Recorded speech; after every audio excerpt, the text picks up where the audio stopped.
Hey, Lawrence, as you requested, here's a brief video summarizing the issues on this entry door at P17. Mark's going to take over from here. Yeah, so as you can see, right now we're on the exterior of the door. The door is basically closed tight at the bottom, and as you pan up, you'll see that the gap grows to well in excess of an inch when you get to the top of the door. The entire operable door side panel just seems to have a really obvious twist in it. The other issue we've been having is with the hardware itself. You can see how these handles are basically just feel like they're about to fall off. We showed you that we were having issues with the multi-point operation, regardless of how hard we pull to engage the latch. We can't get that multi-point to work in or out.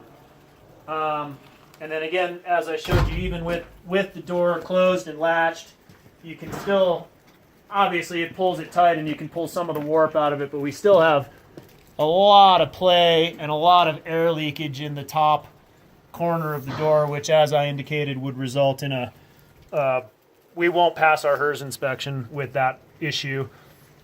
And then you mentioned the final thing that I noticed was just there's a really significant amount of drag seemingly between the bottom of the door weather stripping and the threshold, which really only exacerbates the bending of the door, because you really got to push on it in order for the door to release.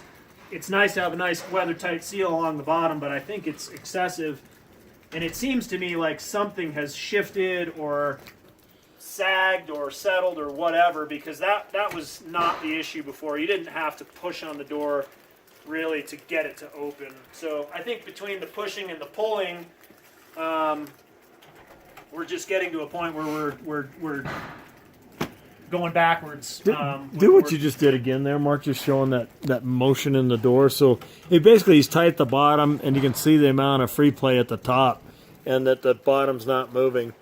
And this was kind of the issue on day one. And I mean, you really got to pull on it even to get it to latch. If you really pull on it, it will latch. But again, it's just, I don't know. Okay, so there you go. Anything else you need, let us know. Thanks for your help. I'm going to continue on having them just close it from the inside so you can see kind of what that gap is from the inside as well. Again, this is where it just starts to drag on the threshold. Then you got to really kind of work it to get it to close. And here you actually get the top before the bottom because there's so much warp in the door. But then when the bottom finally engages, then you can get it to close up. And again, it's to the point where it's actually bent and pulled the T-molding off the bottom of the door. Granted, we're missing a screw down there, but this whole thing has been tweaked out and bent, and yeah, just kind of generally going to hell in a handbasket here. And there again is that's the main, I think the main problem that we're dealing with. So go ahead and put that in the latch position, let it latch. Okay, and now there's the top. And then, as I mentioned before, we've got some of the glazing tape stuff going on too. So that's the end of this video. 3 minutes, 55 seconds. Thanks.